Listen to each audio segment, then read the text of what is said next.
16장 1절부터 20절까지입니다. 안식일이 지남에 막달라 마리아와 야고보의 어머니 마리아와 또 살로메가 가서 예수께 바르기 위하여 향품을 사다 두었다가 서로 말하되 누가 우리를 위하여 무덤 문에서 돌을 굴려 주리요 하더니 무덤에 들어가서 흰 옷을 입은 한 청년이 우편에 앉은 것을 보고 놀라매 놀라지 말라. 너희가 십자가에 못 박히신 나사렛 예수를 찾는구나. 그가 살아나셨고 여기 계시지 아니하리라. 그가 그들을 구원하는 것이니라. 가서 그의 제자들과 베드로에게 이르기를 예수께서 너희보다 먼저 갈릴리로 가시나니 전에 너희에게 말씀하신 대로 너희가 거기서 배우리라 하라 하는지라. 제자들이 심히 놀라 떨며 나와 무덤에서 도망하고 무서워하여 아무에게 아무 말도 하지 못하더라. 예수께서 안식 후 첫날 이른 아침에 살아계신 후 전에 7 귀신을 쫓아내어 주신 막달라 마리아에게 먼저 보이시니 마리아가 가서 예수와 함께하던 사람들을 슬퍼하며 울고 있는 중에 이 일을 보아매 그들은 예수의 살으셨다는 것과 마리아에게 보이셨다는 것을 듣고도 믿지 아니하니라. 사람이 걸어서 시골로 갈 때에 예수께서 다른 모양으로 저희에게 나타나시니 두 사람이 가서 남은 제자들에게 고하였으되 역시 믿지 아니하니라. 후에 11 제자가 음식을 먹을 때에 예수께서 저희에게 나타나사 저희의 믿음 없는 것과 마음이 완악한 것을 쫓으시니 이는 세상에 살아난 것을 본 자들의 말을 믿지 아니함이로라. 또 가라사대 너희는 온 천하에 다니며 만민에게 복음을 전파하라.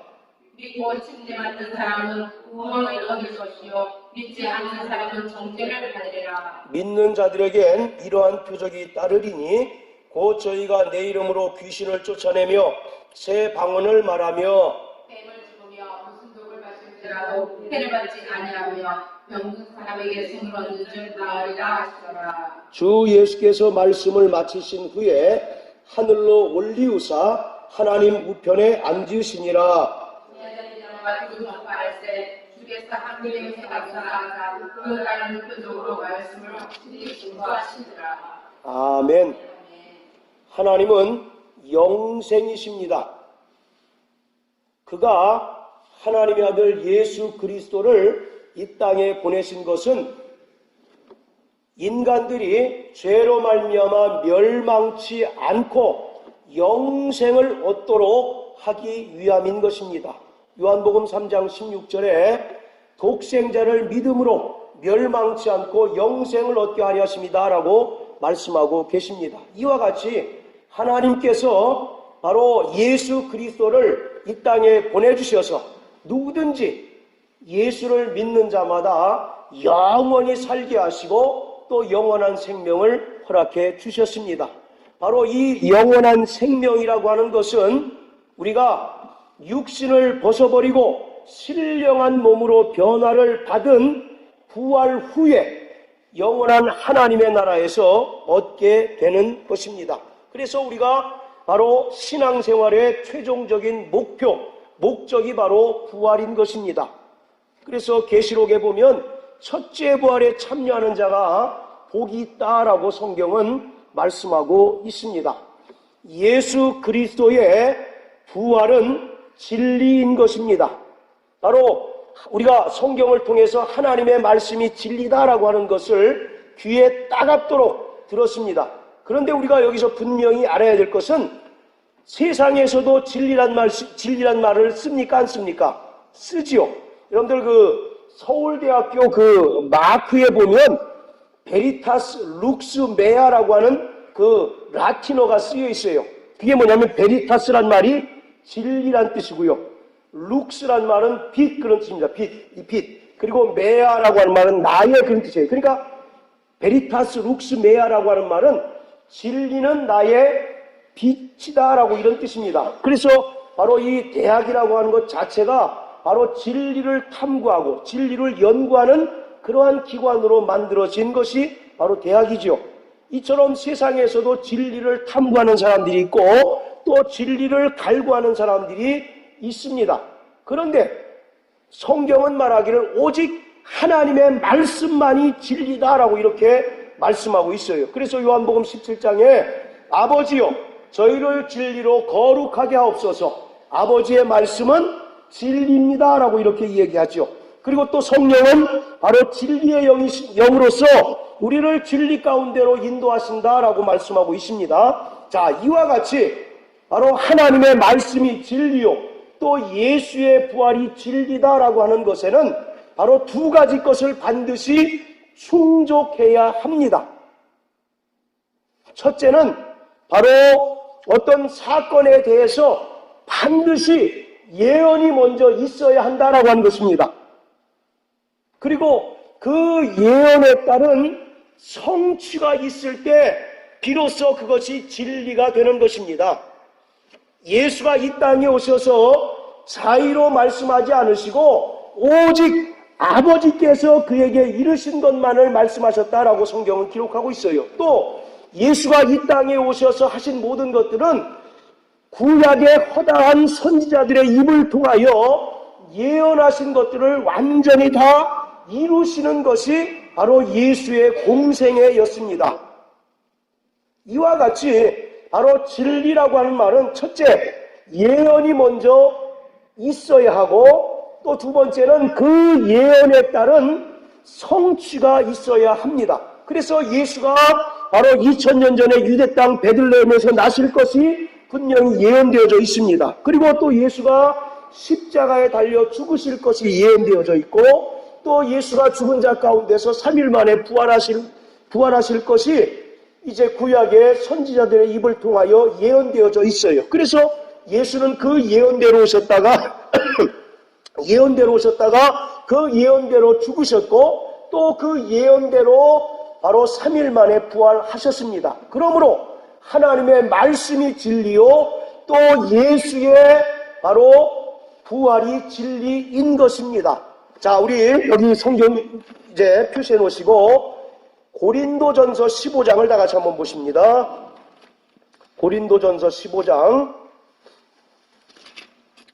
자, 3절, 4절 우리 다 같이 한번 읽어보시겠어요? 고린도전서 15장 3절, 4절. 자, 시작. 내가 받은 것을 먼저 너희에게 전하노니 이는 성경대로 그리스도께서 우리 죄를 위하여 죽으시고 장사 7년가 되었다가 성경대로 사흘 만에 다시 살아나사. 예, 바로 이 고린도전서 15장을 일명 부활장 이렇게 얘기합니다. 고린도전서 13장은 무슨 장입니까? 사랑장 그러잖아요. 바로 이 고린도전서 15장을 부활장, 부활에 대한 이제 이야기가 있어서 부활장이라고 그러는데 금방 읽었던 3절, 4절에 공통적으로 들어가는 이제 그 말이 성경대로라고 하는 말이 있죠. 3절에도 성경대로 죽으시고 또 4절에도 성경대로 사흘 만에 다시 살아나사 이렇게 되어 있습니다. 여러분들 지금 이 고린도 교회가 이제 있을 당시에는 신약 성경이 있었겠어요? 없었겠어요? 신약 성경은 아직 없었을 때입니다. 그러니까 여기서 말하는 성경이라고 하는 것은 순전히 구약 성경을 이야기하고 있는 거예요. 그래서 이 사람들이 바로 부활에 대해서 어떻게 믿었느냐 하면 바로 구약에 예언되어진 바로 그 성경 기록을 통해서 부활을 믿고 또 성령을 통해서 부활을 체험함으로써 이들이 부활의 소망을 갖게 된 것입니다. 자, 그렇다면 구약에 과연 예수의 부활에 대해서 예언하고 있는가를 우리가 한번 이제 확인해 보겠습니다. 자, 이사야서 53장을 다 같이 한번 보십니다. 오늘은 유달리 성경을 많이 찾아볼 테니까 정신을 바짝 차리시길 바랍니다. 이사야서 53장.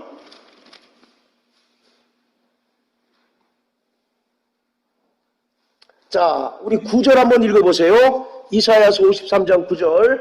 자, 시작. 그는 강포를 행치 아니하였고 그 입에 괴사가 없었으나 그 무덤이 악인과 함께 되었으며 그 묘실이 부자와 함께 되었도다. 예수님께서 죽은 다음에 어디에 이제 그 시체가 안치됐습니까? 아리마대 사람 요셉이라고 하는 큰 부자의 그 무덤에 이제 그 안치가 되었어요. 바로 그것을 지금 성경은 예언하고 있는 것입니다. 그래서 그는 아무런 죄가 없지만 악인과 같이 바로 죽으셨고 또 부자의 무덤에 바로 안장되셨다라고 성경은 말씀하고 있는 것입니다. 자, 또 이사야서 26장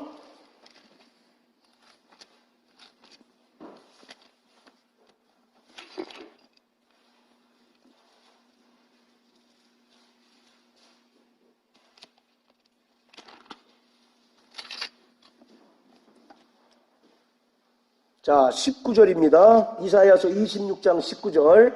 자, 시작. 주의 죽은 자들은 살아나고 우리의 시체들은 일어나리이다. 티끌에 거하는 자들아, 너희는 깨어 노래하라. 주의 이슬은 빛난 이슬이니 땅이 죽은 자를 내어 놓으리로다. 바로 이처럼 부활에 대해서 이제 설명하고 있습니다. 자, 또 25장 8절입니다. 이사야서 25장 8절. 자, 다 같이 읽습니다. 시작. 사망을 영원히 멸하실 것이라. 주 여호와께서 모든 얼굴에서 눈물을 씻기시며 그 백성의 수치를 온 천하에서 제하시리라. 여호와께서 이같이 말씀하셨느니라. 그가 죽은 자 가운데서 부활하심으로 말미암아 사망의 세력을 멸하신다라고 하는 것을 예언하고 있습니다.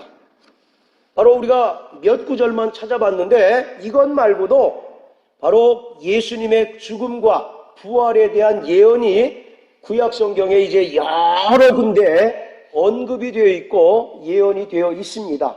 이처럼 예수님은 구약에 어느 날 갑자기 짠 하고 나타나신 것이 아니라, 그리고 어느 날 갑자기 이제 살아나신 것이 아니라 구약의 선지자들의 예언을 따라 태어나셨고 예언을 따라 죽으셨고 또 바로 예언을 따라 그가 부활하셨어요. 그리고 부활하시면서 우리에게 무엇을 약속하십니까? 몇 날이 못되어 너희가 성령을 받을 것이다 라고 말씀하시더니 드디어 오순절날 120명의 사람에게 성령이 임하여서 저들이 방언을 말하기 시작합니다. 오늘 이것을 통해서 우리는 바로 정말 우리가 믿는 예수의 부활, 또 우리가 정말 예수의 그 차례를 따라서 첫째 부활에 참여할 것이 단순히 사람들의 만들어낸 이야기가 아니라 진리요 믿음이라고 하는 사실을 분명히 알게 되는 것입니다.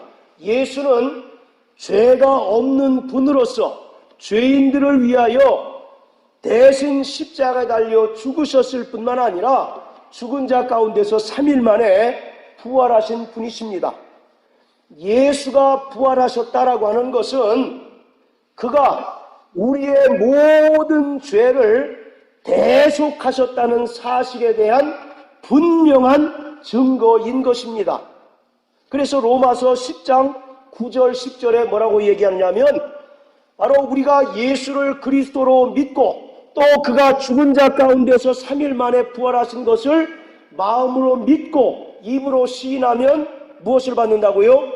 구원을 받는다라고 이와 같이 말씀하고 계세요. 이처럼 예수는 죄가 없으신 분이시지만 죄인들을 위하여 대신 죽으심으로 말미암아 우리의 모든 죄를 다 대속하셨고 또 그가 죽은 자 가운데서 3일 만에 부활하심으로 말미암아 우리의 구원을 완성하시게 된 겁니다. 그러므로 예수가 부활하심으로 말미암아 우리는 영원한 지옥 형벌을 두려워할 필요가 없고 또 세상을 떠나는 것에 대하여 두려워할 필요가 없게 된 것입니다.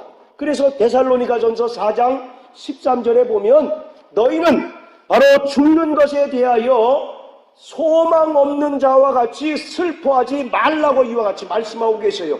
왜냐하면 세상 사람들은 그 죽음이라는 것이 모든 것에 다 끝이라고 생각하지 않습니까? 그리고 모든 것과 다 유별하는 것이다라고 이렇게 생각을 해요. 그래서 죽음 앞에 하염없이 흐느끼고 눈물을 흘리고 슬퍼하지만 우리 예수 믿는 자, 부활을 통하여 영원한 생명을 바라고 또 영원한 생명을 얻은 자들은 결코 죽음에 대하여 슬퍼하지 아니하는 까닭은 그것은 하나의 과정이고 그 후에 영광스러운 부활과 영생이 있기 때문에 우리는 죽음을 담대하게 받아들일 수 있게 되는 것입니다. 할렐루야. 아멘. 자, 다시 마가복음으로 돌아가서요. 바로 이 사복음서가 있습니다. 신약성경엔 사복음서가 있는데 그 사복음서의 결말은 십자가가 아니라 바로 빈 무덤으로 끝납니다. 많은 사람들은 그 사복음서의 끝이 십자가로 끝난다. 예수의 죽음으로 끝난다라고 생각하는데 그렇게 보면 성경은 잘못 보는 겁니다. 결코 십자가로 끝나는 것이 아니라 빈 무덤 이야기로 끝나요. 마태복음도 빈 무덤 이야기가 있고 마가복음, 누가복음, 요한복음도 전부 빈 무덤 이야기가 다 기록되어져 있어요. 그리고 바로 이 복음서의 마지막 메시지가 뭐냐면 예수가 부활하셨기 때문에 너희는 바로 그 무덤에서 예수를 찾으려고 노력하지 말라라고 하는 것이 복음서의 마지막 메시지인 것입니다. 특히 우리가 오늘 이 본문으로 읽었던 마가복음은 무려 3번에 걸쳐서 예수가 제자들에게 내가 몇 날이 못 돼서 십자가에 달려 죽을 것을 바로 예고하고 있습니다. 그런데 십자가의 죽음과 죽음을 예고하는 동시에 또 무엇을 얘기하고 있느냐 하면 바로 다시 살아나실 것에 대해서 반드시 예수님께서 그 제자들에게 말씀하고 있는 것이에요. 이것은 무엇을 의미하냐면 그가 당하신 그 십자가의 죽음이 모든 것의 종착역이 아니라 그것은 진정한 종착역에 이르는 하나의 과정이라고 하는 것입니다.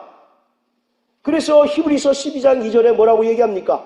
믿음의 주요 또 온전케 하시니 예수를 바라보라. 그는 십자가의 부끄러움을 개의치 아니하시더니 하늘 우편 보좌에 앉으셨다라고 이와 같이 말씀하고 계십니다. 왜 그가 십자가의 부끄러움을 개의치 아니하셨을까요?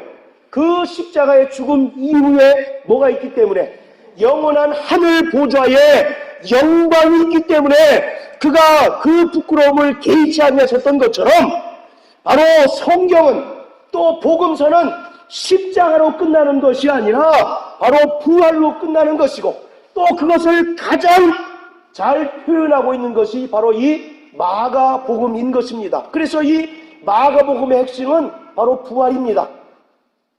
이 부활은 하나님의 아들 예수 그리스도의 복음의 목표가 바로 부활인 것입니다. 여러분들 마가복음 1장 1절에 뭐라고 시작합니까?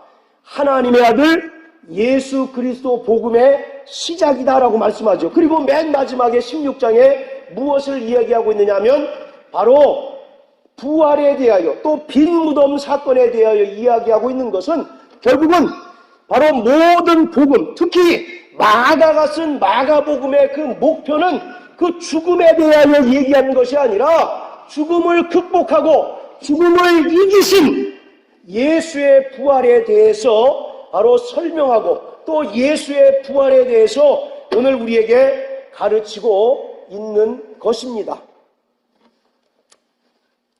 자, 예수님께서는 제자들에게 자신이 이제 죽은 자 가운데서 부활하실 것을 말씀하고 계십니다. 그런데 또 우리가 이제 더 중요하게 살펴봐야 할 것은 예수님께서 부활을 말씀하시면서 구체적으로 다시 만날 장소에 대해서 언급하고 있어요. 자, 우리 마가복음 16장 한번 보세요. 자, 7절로 한번 읽어보실까요? 자, 마가복음 16장 7절. 자, 시작. 그의 제자들과 베드로에게 이르기를 예수께서 너희가 먼저 갈릴리로 가시나니 전에 너희에게 말씀하시되 너희가 거기서 배우리라 하니 예, 바로 예수가 뭐라고 말씀하십니까? 내가 부활한 후에 너희보다 먼저 어디를 가겠다고요? 갈릴리로 가서 거기서 너희를 볼 것이다 라고 이렇게 이제 말씀하고 있습니다. 이 갈릴리라고 하는 지역이 대단히 의미가 심장한 지역이에요. 갈릴리는 이제 이스라엘로 보면 굉장히 천대받는 바로 그러한 지역이었습니다. 그래서 갈릴리, 나사렛 출신 그러면 사람들이 다 싫어하고 다 그들과 사귀기를 꺼려하는 바로 그러한 지역이 갈릴리예요. 그러나 바로 이 예수님과 제자들에게는 이 갈릴리라고 하는 지역이 상당히 의미가 있는 그러한 지역인데 왜 그러냐면 제자들이 처음 예수님을 만난 곳이 바로 이 갈릴리 지역입니다. 그리고 또 그 제자들이 12명의 제자로 부르심을 받은 곳이 바로 이 갈릴리 지역이에요. 그러니까 예수님의 그 공생의 사역은 갈릴리에서부터 시작해서 예루살렘으로 마치는 것이 바로 예수님의 공생애였습니다. 자, 그런데 예수님께서 내가 부활한 후에 먼저 갈릴리로 가서 그곳에서 너를 보겠다라고 이와 같이 말씀하신 이유가 뭘까요? 왜 굳이 갈릴리라고 하는 특정한 지역을 바로 언급하셨을까? 말씀드린 것처럼 그것은 제자들에게 대단히 의미가 있는 지역이라고 말씀드렸죠. 바로 예수를 처음 만나고 제자로 부르심을 받은 바로 그러한 지역이 갈릴리인데 지금 예수님께서 십자가 달려 죽으셨을 때 그 제자들이 어떻게 했습니까? 다 슬피 울며 이제 각자 이제 그 자기의 처소로 갔죠. 그곳이 바로 갈릴리 지역이에요. 그래서 예수님께서 다시 갈릴리로 가고 그곳에서 너를 보겠다라고 하는 말은 슬픔에 빠져 있는 그 제자들에게 예수님께서 부활하신 후에 갈릴리에서 다시 만남으로써 바로 그들이 예수님이 죽은 것으로 인하여 슬퍼하는 것을 소망으로 변화시켜 주시겠다라고 하는 바로 중요한 의미가 있는 겁니다. 지금 당장은 너희가 바로 예수가 죽은 것으로 인하여 슬퍼하지만 갈릴리에서 다시 부활한 후에 너희를 만날 때에는 바로 정말 이 부활이 슬픔이 아니라 소망으로 변케 될 것이다 라고 하는 바로 그러한 중요한 의미가 담겨져 있는 거예요. 그리고 또 갈릴리가 어떤 중요한 의미가 있느냐면 이 갈릴리로부터 이방 지역에 드디어 부활의 복음이 시작되는 바로 출발점이 바로 이 갈릴리인 것입니다. 그래서 다시 갈릴리로 가서 너희를 보겠다라고 하는 것은 그곳에서 제자들의 그 슬픔, 제자들의 정말 이제 절망이 소망으로 변하는 그러한 지역이 바로 갈릴리요. 또 이곳으로부터 이방인 지역에 또 세계 모든 지역에 부활의 복음이 증거되는 바로 출발점이 바로 이 갈릴리인 것입니다. 그래서 우리는 바로 십자가를 바라보는 것보다 예수의 부활을 정말 깊이 생각하고 소망을 갖는 자 되시기를 주의 이름으로 축원합니다. 또 우리가 부활을 믿는다면 반드시 이 갈릴리로부터 부활의 복음이 증거된 것처럼 오늘 저와 여러분들도 바로 부활의 증인이 돼야 한다라고 하는 것을 설명하고 있는 것입니다. 자, 우리 한번 1절 다 같이 보세요. 안식일이 지남에 막달라 마리아와 야고보의 어머니 마리아와 살로메가 예수께 바르기 위하여 향품을 사다 두었다가 이렇게 얘기합니다. 이 안식일이 지났다라고 하는 말은 여러분들 잘 아시는 것처럼 안식일에는 상거래를 할 수 있습니까? 없습니까? 없지요. 그리고 더더군다나 무덤을 찾아가는 일은 철저히 바로 금하는 율법의 금하는 행위가 바로 이제 무덤을 찾아가는 거예요. 그래서 1절에 보면 안식일이 지났을 때 이 세 여인이 비로소 예수님을 그 장례 치르기 위하여 향품을 샀다라고 이렇게 기록합니다. 자, 또 4절 한번 읽으십시오. 4절. 이 세 여인이 이제 향품을 사가지고 바로 무덤으로 이제 갔습니다. 갔더니 그 무덤을 굳게 막고 있는 돌이 어떻게 됐습니까? 자, 4절 읽으세요. 시작. 눈을 들어본즉 돌이 벌써 굴려졌으니 그 돌이 심히 크더라. 예, 심히 큰 돌이 굴려졌다라는 겁니다. 그것은 인간의 능력으로 가능한 거예요? 불가능한 겁니까? 예, 불가능하죠. 그래서 여기서 돌이 굴려졌다라고 하는 말은 예수의 부활을 암시하는 것입니다. 그리고 여러분들 통상적으로 우리가 무덤 그러면 제일 먼저 떠오르는 생각이 어떤 것이 떠오릅니까? 무덤. 죽음이죠. 뭔가 암울하고 죽음 같은 것이 떠오르잖아요. 그런데 그 무덤을 굳게 막고 있던 돌이 굴려졌다라고 하는 것은 예수가 부활하시고 또 부활하심으로 말미암아 사망의 세력을 잡은 자가 완전히 깨뜨려진 것을 상징적으로 지금 설명하고 있는 것입니다. 자, 그런데 재미난 것은 여러분들 지금 예수님의 그 부활을 가장 처음 목격한 사람들이 이 3명의 여자죠. 자, 이름이 뭡니까? 막달라 마리아, 또 야고보의 어머니 마리아, 또 살로메. 이 당시에는 그 마리아라고 하는 이름은 굉장히 흔한 그러한 이름입니다. 우리 여자분들 중에 흔한 이름이 뭐 있습니까? 네, 미자, 영순이, 그런 이름 굉장히 흔하죠. 마찬가지로 지금 이 마리아라고 하는 이름은 굉장히 그 당시에 흔한 이름이었어요. 그래서 그것을 이제 구분하기 위해서 막달라라고 하는 지역 출신의 마리아하고 예수님의 제자 중에 야고보라고 하는 제자가 있는데 그 어머니 마리아, 그리고 살로메가 바로 이제 예수님의 그 무덤에 가서 그 부활하셨다라고 하는 소식을 가장 먼저 들었다라고 이렇게 기록합니다. 여러분들 한번 생각해 보세요. 왜 이 여자들 말고 다른 남자들도 많은데 하필이면 하나님께서는 이 3명의 여자들로 하여금 부활의 소식을 가장 먼저 접하고 듣게 하셨을까요? 12명의 제자들은 다 도망갔죠. 그런데 그 12명 말고 또 다른 사람들이 있습니까? 없습니까? 성경에 보면 70명의 제자들도 있고 그러잖아요. 그런데 그 사람들을 다 제외하고 이 3명의 여자들이 무덤에 가서 또 부활의 첫 소식을 들은 것은 하나님의 놀라운 섭리가 그 안에 이제 담겨져 있는 거예요. 여러분들 그 당시에 그 여자들의 신분은 굉장히 비천한 신분이었습니다. 그래서 어떤 랍비가 이런 얘기를 했대요. 여자들에게 율법의 말씀을 나한테 가르치라고 한다면 자기는 차라리 그 율법책을 불살라버리겠다라고 하는 얘기를 했답니다. 실제로요. 그만큼 당시의 어떤 가부장적인 그 사회에서 여자들의 신분이라고 하는 것은 굉장히 미천하고, 또 이제 극단적으로 얘기하면 여자는 어떤 사법하는 그 매배의 수단이 될 정도로 여자의 어떤 신분이라고 하는 것이 굉장히 낮았습니다. 지금으로 따지면 이런 얘기하면 당장 요새는 여권, 인권 침해라고 해서 당장 이제 잡아가지만 그 당시에는 여자들의 정말 그 신분 또는 그 지위라고 하는 것이 이 정도로 그렇게 낮았어요.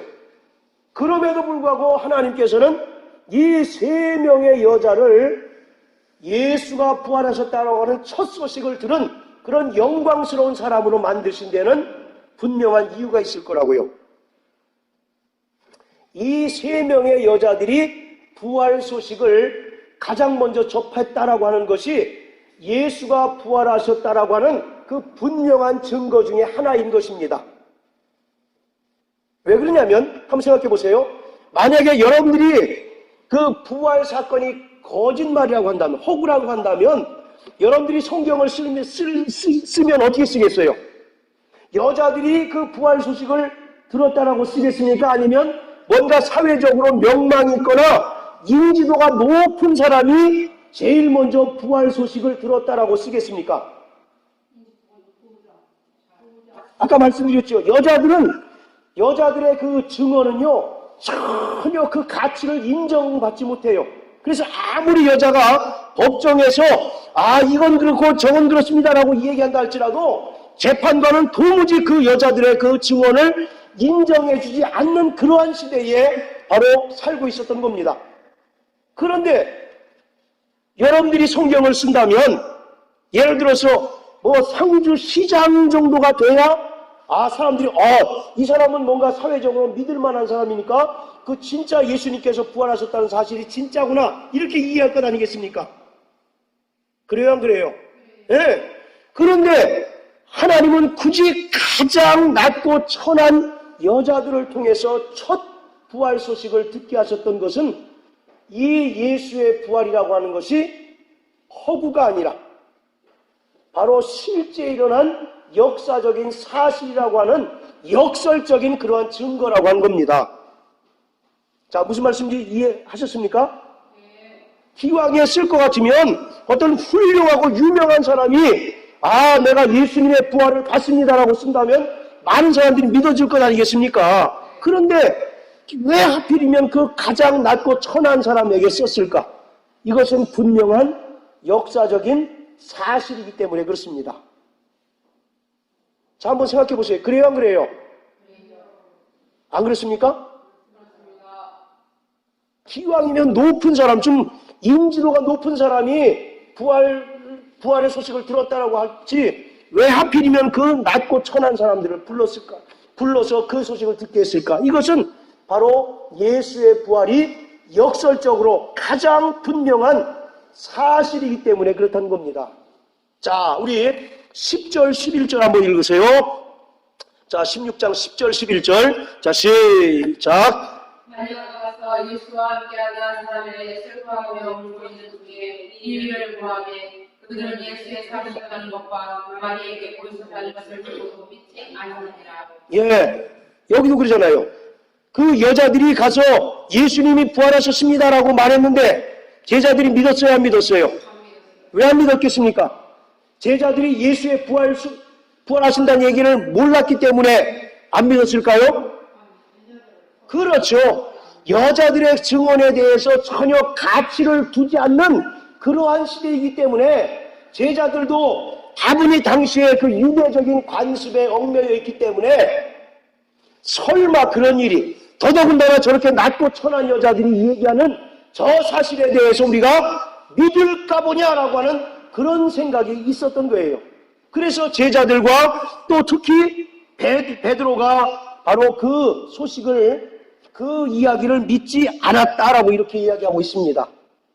자, 그런데 중요한 것은 그렇다면 이 세 명의 여자들은 예수의 부활을 지금 믿었을까요? 안 믿었을까요? 자, 여기부터 잘 들으셔야 돼요. 자, 이 세 명, 막달라 마리아와 야고보의 어머니 마리아와 살로메라고 하는 여자는 예수의 부활을 믿었을까요? 안 믿었을까요? 자, 우리 대성 형제 어떻게 생각해요? 믿었어요? 안 믿었어요? 양념 반, 프라이드 반, 반반이야? 자, 어떻게 생각하세요? 분명히 봤죠? 무덤이 빈 걸 봤죠? 그리고 천사로 하여금 예수가 부활하셨다는 얘기를 들었어요? 안 들었어요? 들었죠? 그럼에도 불구하고 이 여자들은 예수의 부활을 믿지 않았습니다. 자, 우리 8절 한번 보세요. 8절. 자, 시작. 여자들이 심히 놀라며 나와 무덤에서 도망하고 무서워하여 아무에게 아무 말도 하지 못하더라. 예, 뭐라고 그러십니까? 무서워 떨며 심히 놀라 떨며 나와서 아무에게도 아무 말도 하지 않았다. 이 말은 무슨 말이에요? 믿었을까요? 안 믿었을까요? 예, 이 여자들조차도 이게 도대체 무슨 일이야라고 기이하고 심히 놀랐을 뿐이지 예수의 부활하셨던 사실에 대해서 믿지 않았던 것입니다. 자, 여기서 중요한 걸 또 이제 말씀드립니다. 자, 여러분들 성경 보시면 9절에 보시면 이렇게 가로가 쳐 있는 그 성경 가지고 계신 분. 자, 있죠? 자, 그리고 20절 한번 보세요. 20절. 자, 20절 이제 가로가 딱 이제 닫혔죠. 자, 그 밑에 난하주를 한번 보세요. 난하주를 뭐라고 되어 있느냐면 어떤 사본에는 9절에서 20절까지가 뭐라고 그랬습니까? 없다. 그러니까 그 성경학자들에 의하면 본래의 마가복음은 16장 8절로 끝났다 이렇게 이제 이야기하고 있습니다. 그리고 9절부터 20절까지는 후대의 사람들이 이제 더 첨가한 것이다 라고 이렇게 얘기를 하고 있어요. 이것은 어떤 말이 진짜인지 아무도 몰라요. 예수님 오실 때 한번 물어봐야 될 그런 문제입니다. 그래서 학자들끼리 서로 지금도 여전히 이제 그 논란거리가 돼요. 왜 이 말씀을 드리느냐 하면, 자, 한번 생각해 보세요. 이 마가복음이 8절로 끝나면 되겠어요? 안 되겠어요? 자, 보세요. 8절로 끝나면 돼야 안 돼요? 보통 이 8절까지가 이제 순전히 마가가 기록했다라고 이렇게 보통 학자들이 정설로 이렇게 이제 인정하고 있는 건데 8절로 끝나면 어떤 문제가 생깁니까? 아니, 8절. 그렇죠. 부활에 대해서 이 사람들이 아까 말씀드린 것처럼 믿지 않았죠. 그런 상황에서 딱 끝나게 되면 복음서로서의 가치가 그만큼 떨어지고 우리 믿음이 상당히 흔들릴 수 있습니다. 왜냐하면 마가복음이 신약 성경 중에 가장 먼저 쓰여진 성경이 바로 마가복음이에요. 그런데 결말을 맺지 않은 채로 8절에서 딱 끝나게 되면 그 다음 성경이 상당히 이제 그 문제가 생기게 됩니다. 그래서 그 뒤에 뭐 학자들의 이야기지만 그 뒤에 9절부터 20절까지가 더 첨가됨으로써 비로소 이 마가복음이 정경으로 인정받게 됐다라고 이렇게 얘기를 하고 있습니다. 자, 그건 뭐 학자들끼리 싸우는 이야기라고 우리가 이제 더 이상 그 논외로 이제 하고, 자, 거기 16장에 보면 믿지 않았다라는 얘기가 굉장히 많이 나와요. 자, 보세요. 11절에도 제자들이 믿었습니까? 안 믿었습니까? 안 믿었죠. 자, 13절에는요. 13절에 믿었습니까? 안 믿었습니까? 안 믿었죠. 자, 그리고 또 14절 보면 예수님께서 그들을 막 꾸짖으셨어요. 믿음 없는 것과 마음이 완악한 것을 꾸짖고. 왜 그랬습니까? 그들이 예수의 부활을 어떻게 했다고요? 믿지 않았기 때문이에요. 그러니까 예수의 부활을 처음 목격한 3명의 여자들도 부활을 믿었습니까? 안 믿었습니까? 안 믿었죠. 자, 그리고 나머지 12명의 제자들 믿었어요? 안 믿었어요? 그리고 그 나머지 사람들도 당연히 믿지 않았다고요. 자, 그런데 자, 15절 한번 읽으세요. 15절. 자, 15절 다 같이 시작.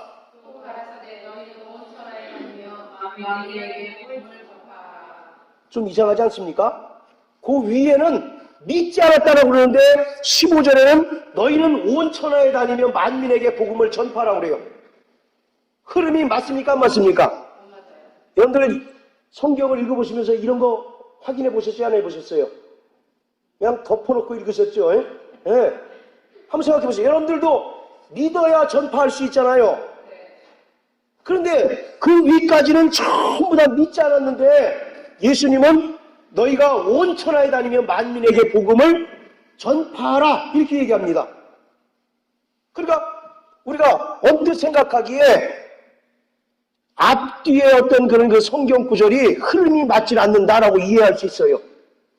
거기에 우리에게 그 해석의 열쇠로 제공되는 성경 구절이 바로 12절, 13절입니다. 자, 거기 보시면 두 사람 이야기가 나오죠.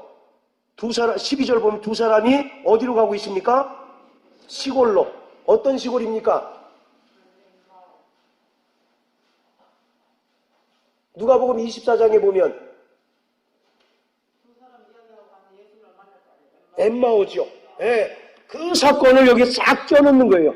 그거를 누가는 더 확대해서 왜 이 사람들이 초기에는 믿지 않았다가 나중에 예수님께서 너희는 온 천하에 다니며 복음을 전파하신 그 명령을 받는 자가 되었을까에 대해서 구체적으로 언급하고 있는 것이 마태복음 24장의 내용입니다.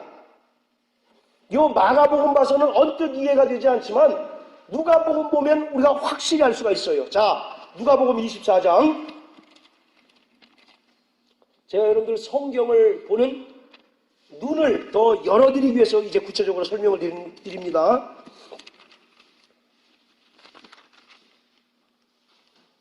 자, 13절, 누가복음 24장 13절부터 그 얘기가 계속 나오죠. 자, 엠마오로 가는 사람들이 간 사람들에게 예수님이 나타나서 너희가 왜 그걸 믿지 않느냐라고 막 이제 그 질책하지 않습니까? 그게 아까 12절, 13절의 내용이에요. 자, 그런데 예수님께서 그들에게 뭐라고 계속 이제 말씀하시죠. 자, 우리 건너뛰어서 44절부터 48절까지. 자, 다 같이 시작. 내가 너희와 함께 있을 때 너희에게 말한 바 곧 모세의 율법과 선지자의 율법과 시편의 나를 가리켜 기록된 모든 것이 이루어져야 하리라 하니 이것이라 하시고 이에 저희 마음을 열어 성경을 깨닫게 하시고 또 이르시되 내가 그리스도가 고난을 받고 제3일에 죽은 자 가운데서 살아날 것과 또 그의 이름으로 제사함을 얻게 하는 회개가 예루살렘으로부터 시작하여 모든 족속에게 전파될 것이 기록되었으니 너희는 이 모든 일에 증인이라. 볼지어다 내가 내 아버지의 약속하신 것을 너희에게 보내리. 됐습니다. 48절까지. 자, 보세요. 예수님의 그 제자들은 예수님이 살아있을 때 그가 부활하신다는 것을 들었습니까? 안 들었습니까? 들었어요? 안 들었어요? 들었죠. 그런데 듣고서 그리고 또 직접 그 예수의 부활을 목격한 사람의 말을 듣고도 믿었습니까? 안 믿었습니까? 안 믿었어요. 왜 그럴까요? 그들이 구약에 예언되어진 선지자들과 시편의 예수의 부활에 대해서 기록한 것을 알지 못했기 때문에 그렇습니다. 그래서 44절에 뭐라고 얘기합니까?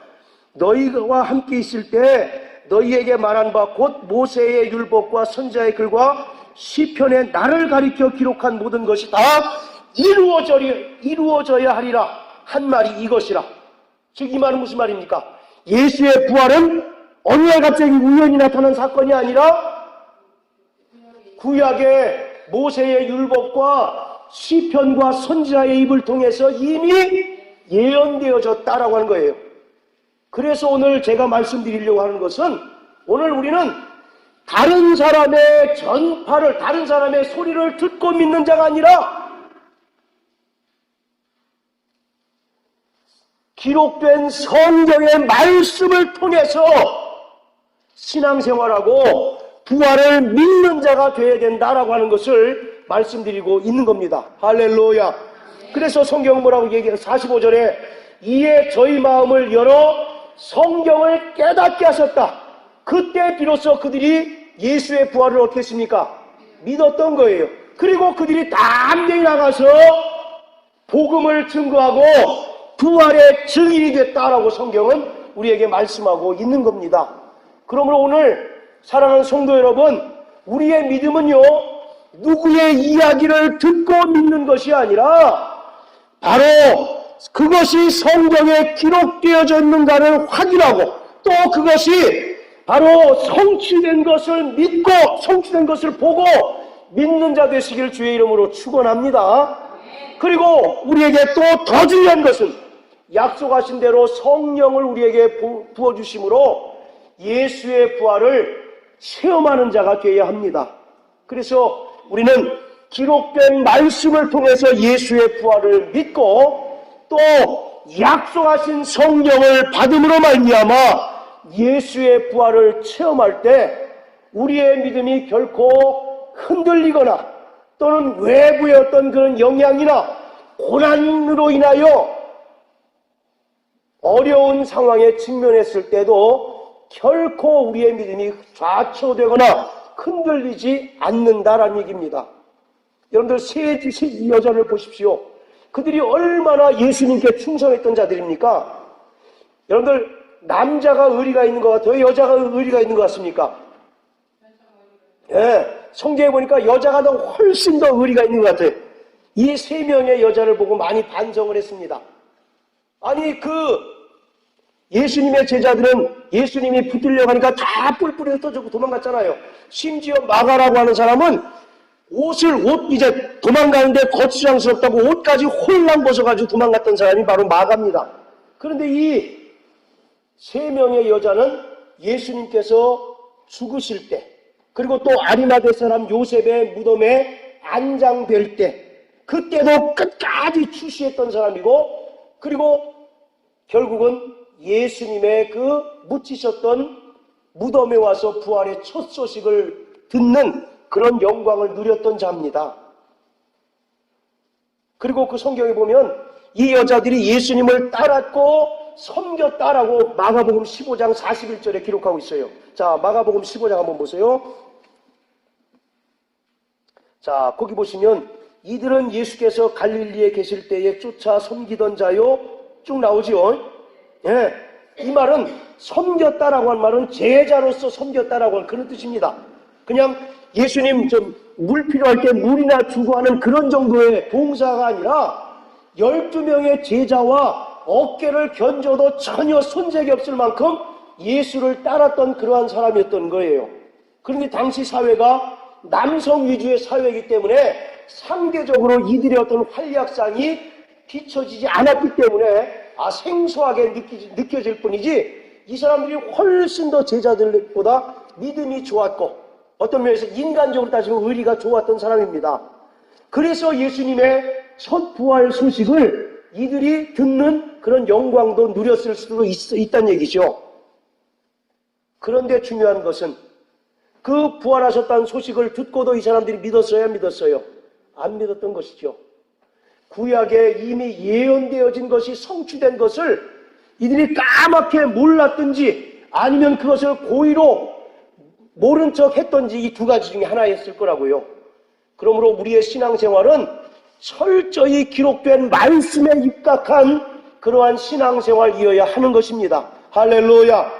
제가 처음에 예수의 부활은 진리라고 말씀드렸죠. 진리는 두 가지 것이 충족돼야 된다고 말씀드렸잖아요. 첫째는 반드시 예언이 있어야 되고, 그 두 번째는 그 예언이 성취될 때 그것이 바로 진리로 인정될 수 있다는 겁니다. 그래서 오늘 우리의 신앙생활은 철저히 말씀 위에 말씀을 근거로 하는 신앙생활일 때 우리가 좌로우로 치우치지 않고 영원한 생명을 우리가 보존할 수 있다라고 하는 것입니다. 그리고 두 번째, 우리는 날마다 성령으로 예수의 부활을 체험하는 자가 되어야 합니다. 마가복음 16장에 보면 그 17절에 보면 믿는 자에겐 이러한 표적이 따르니 이런 말씀이 나오죠. 이것은 성령 받은 자에게 나타나는 표적입니다. 그러니까 이 얘기를 종합하자면 너희는 성경에 기록된 대로 기록된 것을 통해서 예수의 부활을 믿고 또 성령으로 말미암아 예수의 부활을 체험하는 자가 되어야 한다. 그러한 자가 부활의 증인이다라고 이렇게 예수님 말씀하고 있습니다. 자, 따라하세요. 나 영혼아 부활의 증인이 되자. 할렐루야. 그러기 위해서는 우리가 기록된 말씀에 입각하여 예수의 부활을 믿고 또 그가 약속하신 성령을 통하여 날마다 예수의 부활을 체험하는 자가 되어야 하는 것입니다.